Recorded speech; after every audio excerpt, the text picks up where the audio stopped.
Baik, saudara-saudara sekalian, salam sejahtera buat kita semua. Hari ini kita akan lanjutkan kuliah matematika kita. Kita menginjak ke bab 1 dari bukunya Parcel, atau kalau Anda membuka bukunya Thomas Kalkulus, itu ada di bab 2. Jadi kita akan membahas konsep limit. Baik, segera kita mulai saja. Ini sudah saya rangkum dari bukunya Parcel mengenai limit. Saudara-saudara nanti silahkan Anda baca sendiri ya di buku lebih lengkap. Ini hanya rangkuman membantu Anda untuk secara keseluruhan melihat isinya. Baik, untuk mengenal limit, beberapa konsep yang bisa kita pahami. Pertama adalah mengenai konsep kecepatan. Kecepatan biasanya dihitung adalah jarak dibagi waktu. Tetapi mungkin kita akan melihat kalau di kendaraan itu, di mobil Anda atau di motor Anda, ada kecepatan pada suatu saat Anda melaju. Berarti kan itu jarak tempuh yang sesaat. Dan ini adalah yang ditampilkan dalam layar ini.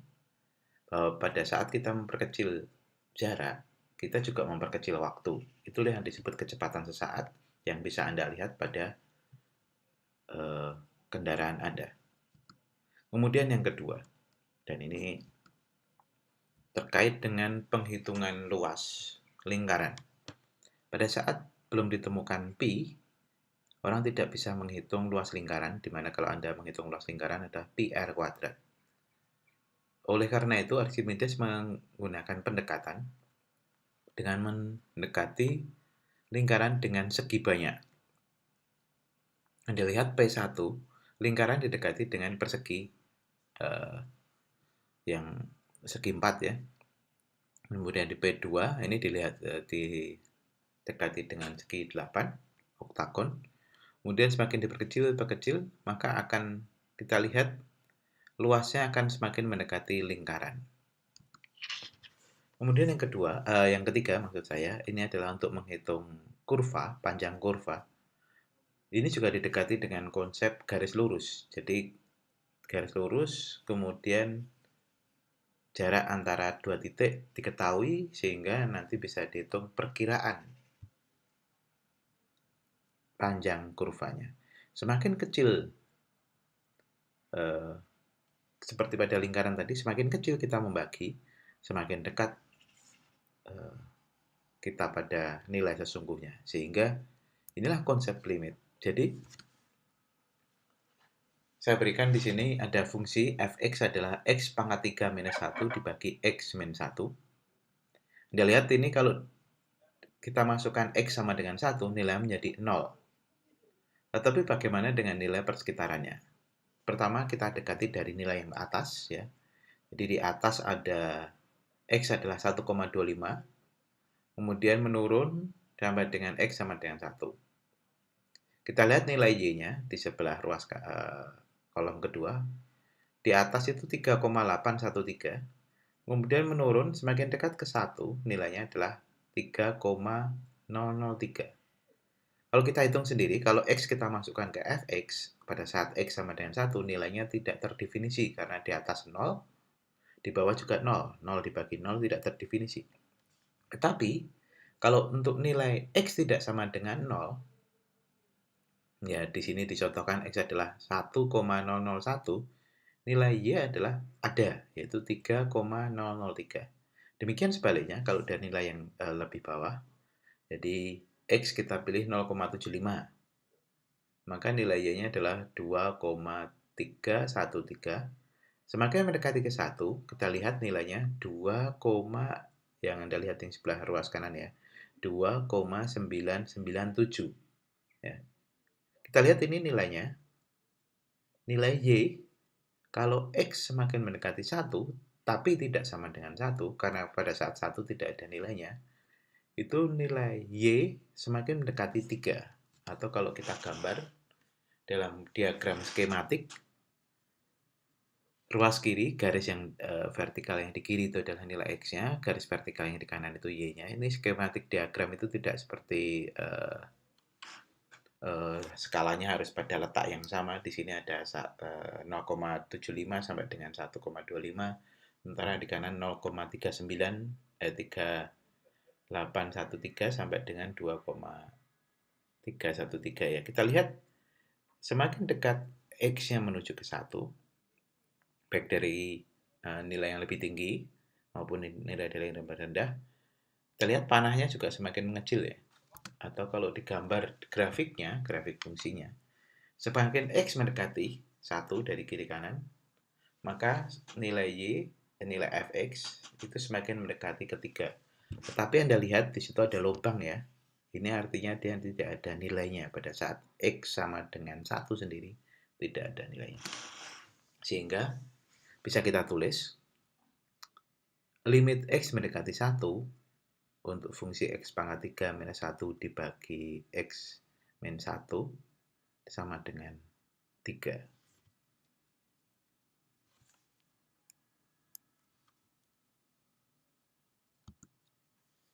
Jadi definisi formalnya adalah seperti ini, limit X mendekati 1, X pangkat 3 minus 1 dibagi X min 1 adalah sama dengan, kalau ini dengan operasi aljabar, Anda lihat semua ini bisa dibagi X min 1, sehingga yang di atas itu hilang, di bawah hilang.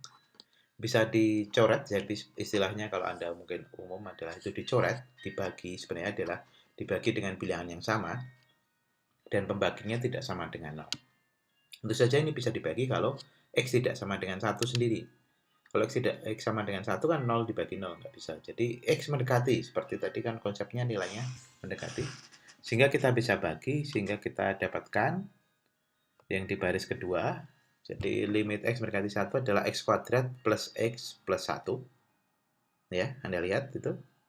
Tinggal kita masukkan nilainya, diperoleh 3. Ya, semoga Anda paham, nanti dibaca lagi di slide-nya konsepnya. Jadi tadi secara grafik, kemudian ini secara aljabar. Sekarang definisinya. Dikatakan limit X mendekati C dari fx sama dengan L, itu artinya pada saat X mendekati C tetapi tidak sama dengan C, nilai fx mendekati L. Anda ingat grafik tadi? Pada saat X mendekati 1 tetapi tidak sama dengan 1, fx mendekati 3. Tetapi hati-hati, seperti ini Anda tidak bisa menghitung hanya dengan kalkulator. Contohnya adalah fungsi ini, nanti Anda baca sendiri lebih lengkap ya. Di situ limit X mendekati 0, X kuadrat minus cos X dibagi 10.000. Kalau ini Anda masukkan ke kalkulator, itu hasilnya tuh plus minus, jadi naik turun ya. Jadi sepertinya kok tidak menuju ke suatu nilai. Padahal kalau kita lakukan operasi biasa, tinggal kita masukkan saja, nggak perlu kalkulator, itu dimasukkan saja nilainya. Kan jadi 0 kuadrat, yaitu 0, kemudian minus cos 0 adalah 1. Sehingga menjadi minus. Jadi angkanya tidak ada yang plus hasil limitnya. Ya, jadi Anda bisa bandingkan, di atas itu kalau Anda menggunakan kalkulator, di bawah Anda tidak menggunakan kalkulator, hasilnya malah lebih bagus tidak menggunakan kalkulator. Ini juga kita bisa lakukan untuk beberapa fungsi yang agak aneh-aneh. Seperti fungsi yang lompat, kita pernah diskusi di kelas sepertinya, mengenai pendekatan ke bawah dan pendekatan ke atas. Untuk ini adalah pendekatan ke bawah. Jadi, untuk X, sebelum X sama dengan 1, selalu dibuatkan ke bawah. Sebelum X sama dengan 2, selalu dibuatkan ke bawah. Jadi, yang lubang sebelah kanan, itu artinya pembuatan ke bawah. Untuk fungsi-fungsi ini tidak ada, untuk fungsi-fungsi yang ini, tidak ada nilai limitnya. Seperti fungsi yang terlalu naik turun, sin seper X ini juga tidak ada fungsinya tidak ada limitnya di sekitar X sama dengan 0. Juga fungsi yang lompat patah ini juga tidak ada limitnya pada saat dia ada di perbatasan. Sehingga kita sampai ke konsep apa yang disebut sebagai limit satu sisi, satu pihak. Disebut limit kiri dan limit kanan. Limit kiri kalau kita mendekatinya dari X yang lebih kecil. Jadi limit kanan kalau kita mendekati dari nilai yang lebih besar. Mungkin lebih jelas kalau lewat contoh. Ya, jadi di contoh di sini limit X ini pembulatan ke bawah untuk X mendekati 2 dari kiri. 2 dari kiri, Anda lihat grafiknya. Ya, di sini. Mungkin saya keluarkan di sini. Dari kiri berarti kan dari kirinya 2. Ya. Berarti kan ke sini. Saya besarkan dulu supaya penuh.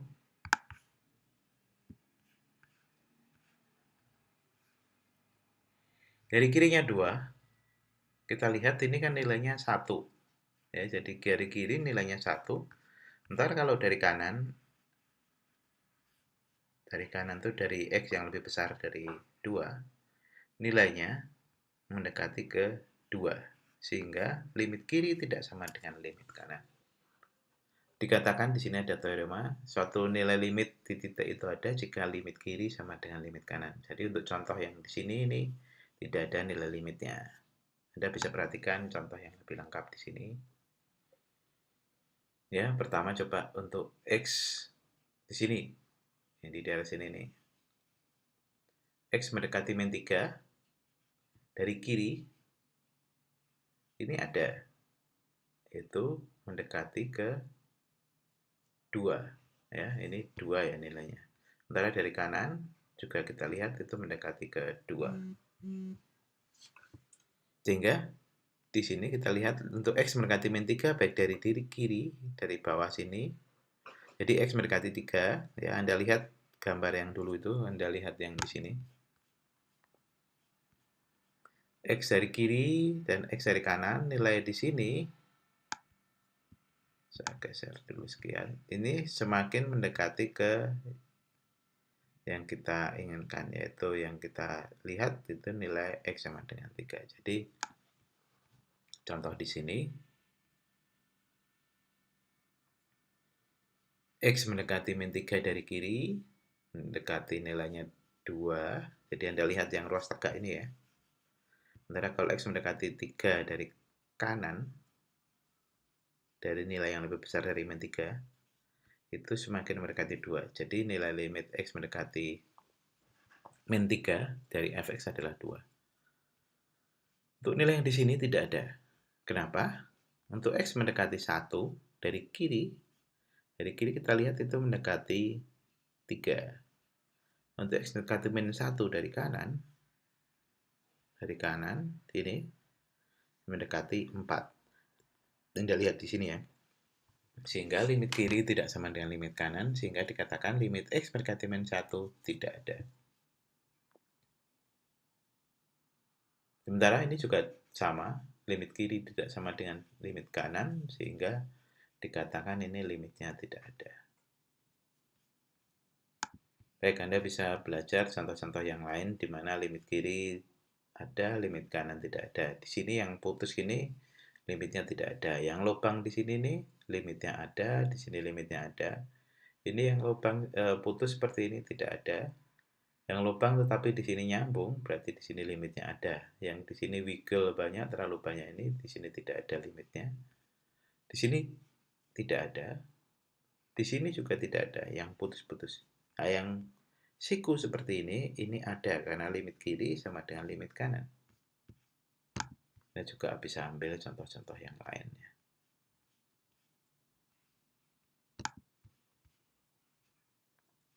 Ini saya lompat ya definisi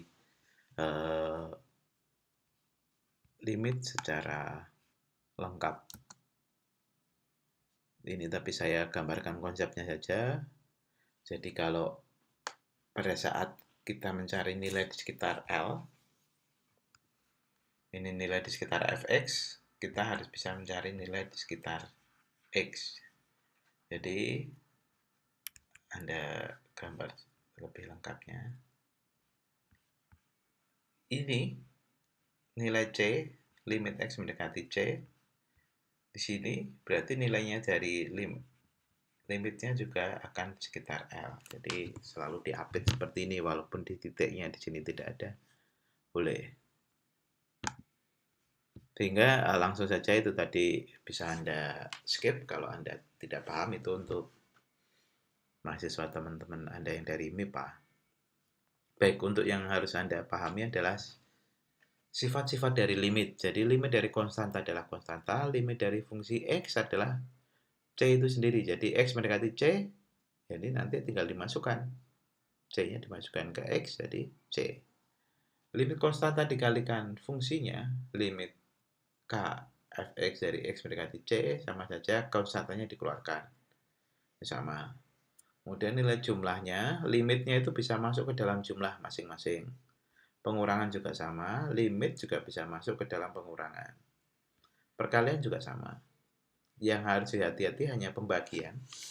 Ini bisa masuk kalau nilai limit Gx yang ada di bawah ini tidak sama dengan 0. Kalau nilai di bawah sama dengan 0, tidak bisa Anda lakukan seperti ini. Ini yang harus hati-hati. Properti sifat nomor 7. Kemudian untuk yang 8 ini sangat umum ya. Jadi tinggal dia bisa masuk ke dalam pangkat. Limit fx pangkat n sama aja limit fx kemudian seluruhan di pangkat n. Juga limit bisa masuk ke dalam akar.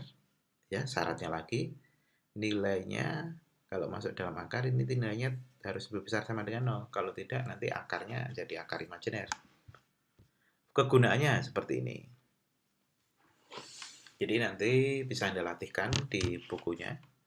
Limit X mendekati 3, nanti saya latihkan lewat Hackpad ya. Limit X mendekati 3 dari 2X pangkat 4. Itu sama aja kalau kita mengaplikasikan. Pertama di sini kan sama aja 2X pangkat 4 ini konstantanya keluar. Limitnya masuk. Setelah itu limitnya masuk ke dalam pangkat. Ya, ini sifat ke-8. Anda bisa cek sifat-sifatnya. Kemudian tinggal setelah ini kan tinggal tadi memasukkan sifat dari limit tadi. Nomor 8 ya tinggal ini dimasukkan saja. Sehingga ya kembali ke sini 2x pangkat 4 tadi 2-nya keluar, limitnya masuk, kemudian limitnya masuk ke dalam pangkat. Kemudian kita masukkan x-nya ke dalam 3, limit x mendekati 3 dari x, itu sifat yang kedua, ini langsung dimasukkan nilainya. Jadi 2 dikalikan 3 pangkat 4 jadi 162. Ya. Anda pahami dulu itu. Kemudian untuk contoh yang selanjutnya, nanti silakan Anda baca lagi ya. Contoh selanjutnya ini limit masuk ke dalam pengurangan. Limit bisa masuk ke dalam dua-duanya ya. Jadi limit 3x kuadrat minus 2x kemudian menjadi limit 3x kuadrat minus limit 2x. Jadi limitnya tanda limit masuk ke dalam masing-masing fungsinya. Kemudian di sini konstantanya keluar. Ya, di sini 2x, 2-nya juga keluar ya di sini. Kemudian ini masuk ke dalam pangkat. Yang satu ini sudah seperti yang kita inginkan, jadi tinggal dimasukkan angkanya. Di sini jadi 4, di sini jadi 4. Jadi Anda tinggal hitung. Ya, Anda latihkan itu. Ini juga ada contoh-contoh lain, nanti Anda latihkan. Ini limit masuk ke dalam akar, juga masuk ke bawah. Dengan syarat ini tidak sama dengan 0 kan, ini bisa. Dan seterusnya Anda bisa lihat ini limit bisa masuk ke dalam akar, kemudian ini bisa tinggal konstantanya keluar, ini sudah dimasukkan. Kemudian limit dalam akar, di sini ada penjumlahan fungsi, jadi limit masuk masing-masing. Setelah itu dia masuk ke dalam limitnya masuk ke dalam pangkat. Setelah ini tinggal dimasukkan angkanya. Ya, jadi cukup mudah. Tinggal Anda biasakan saja, jadi tidak menggunakan cara langsung, tapi ini untuk paham step-stepnya. Jadi seperti pengalian seperti ini, fungsi kelihatannya susah ya. Tapi ini sebenarnya limit perkalian fungsi tinggal Anda masukkan nilai limitnya masing-masing. Ini pangkat, ini masuk ke dalam pangkat. Kemudian diperoleh. Jadi di sini tidak diketahui fungsinya, hanya fx sama gx, nilai x mendekati 3 dari fx adalah sama dengan 4, x mendekati 3 untuk gx sama dengan 8. Fungsi fx, gx sendiri tidak diketahui. Jadi Anda bisa melakukan perhitungan seperti itu. Juga untuk pembagian seperti ini tadi sudah dicontohkan ya. Jadi tinggal masuk ke dalam masing-masing. Untuk PR, ini silakan Anda kerjakan. Yang ada di slide-nya ada di Elisa ya, silakan Anda kerjakan untuk kelompok ganjil nomor ganjil, kelompok genap nomor genap. Ya, di sini 50 berarti untuk kelompok genap, 51 untuk kelompok ganjil. Coba Anda kerjakan, nanti kita bahas lewat hashtag. Baik, ini itu saja dulu untuk bahan hari ini. Mungkin Anda bisa lihat aplikasinya juga. Mengapa kok kita belajar rumit-rumit? Ini bagian dari bukunya Thomas. Contohnya grafik populasi buah. Anda mungkin hanya tahu bahwa di sini Anda mengukur hari ke pertama, hari kedua, dan seterusnya sampai dengan hari ke-50. Kemudian Anda menghitung lalat buahnya. Anda kemudian pengen mengetahui rata-rata laju perubahannya itu berapa. Maka Anda tinggal menghitung misalkan di sini dicontohkan hari ke-45, lalat pada hari ke-45 ada 340, Anda lihat di grafiknya. Lalat pada hari ke-23 ada 150. Sehingga bisa Anda rata-rata laju perubahannya adalah banyaknya lalat keseluruhan pada hari ke-45 dikurangi hari ke-23, kemudian dibagi dengan banyaknya hari. Anda dapatkan rata-rata seperti itu. Ya, maaf ini tadi.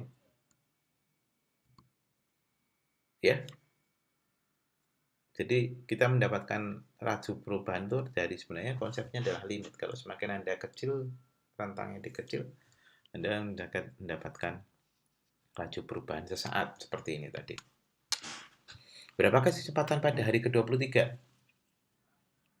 Ini soal yang sama, tapi cuman ditentukan berapakah kecepatannya pada hari ke-23. Ternyata tidak sama dari hari ke hari.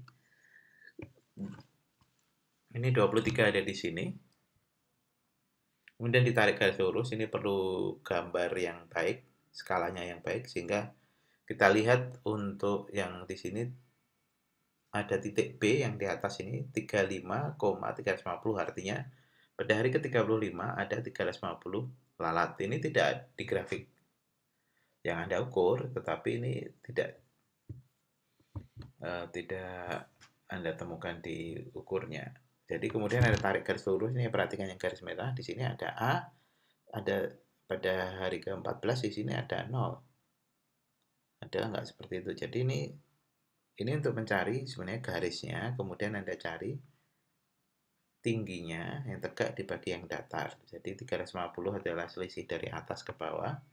Kemudian yang di sini 35 dikurangi 14, sehingga Anda dapatkan banyaknya lalat pada hari ke-23. Laju bukan banyaknya, tetapi laju pertumbuhannya. Diharapkan dari hari berikutnya itu tambah 16,7 lalat. Ya, jadi ini Anda bisa lihat apa itu yang disebut dengan konsep laju perubahan sesaat. Kecepatan mobil ini juga bisa Anda hitung dengan konsep yang sama. Nah, di sini mengatur keluarnya air. Ini juga menggunakan konsep ini. Ini nanti saya terangkan minggu depannya lagi. Baik, untuk PR-nya tadi sudah jelas ya. Nanti saya posting lagi ke Elisa.